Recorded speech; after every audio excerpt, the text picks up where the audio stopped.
এটা আমি মনে করি তাদের একটা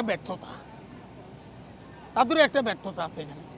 তারা যখন একটা সরকারের বিদায় করে তারা ক্ষমতায়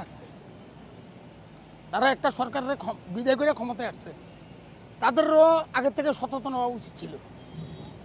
এই দোষগুলা আমাদের ঘাড়ে যাইব এক সময়।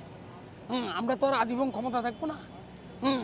এই জিনিসগুলো আমাদের ঘাড়ে যাইব, আমাদের ঘাড়ে যেন না উড়ে, এই জন্য আগে থেকে পরিকল্পনা নেওয়া তাদের উচিত নিয়ে এগুলো বিরুদ্ধে পরিকল্পনা নেওয়া উচিত ছিল, ব্যবস্থা নেওয়ার দরকার ছিল আমি মনে করি।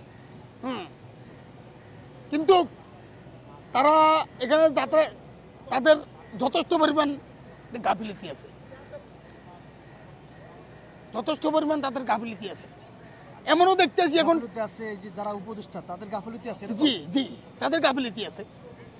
তাদের গাফিলতি শুধু এক জায়গায় আমি দেখতে আছি যে এমনও দেখতে আছি আপনাদের চ্যানেলে, বিভিন্ন চ্যানেলে এমনও দেখতে আছি বহুত মানুষ যে বৈষম্য বিরোধী আন্দোলন করতে যে আহত হয়েছে আসলে হুদামিছে, এরকম বহুত ধরা পড়তে আছে। আর যারা আন্দোলন করিয়া অকমানি অবদস্ত চাকরি হারাইছে, কেউ মারা রয়ে গেছে, কেউ আহত হয়েছে, নিহত হয়েছে, তাদের প্রতি সচেতন হওয়া, এমন যারা এই গাছগুলা করাইছে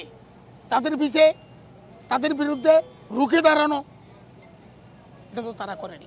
আমি ডাক্তার ইউনূস সাহেবের কাছে একটা জিনিসে বলবো, এটা সুস্থ তদন্ত করিয়া, এই যে আজকে সকালে শুনছি যে বলতে আছে যে কারেন্টের শর্ট খাইয়া এটা হয়েছে, কিন্তু কারেন্টের শর্ট খাইতে এতটুকু জিনিস হইতে পারে না, এতগুলো ঘটনা হইতে পারে না।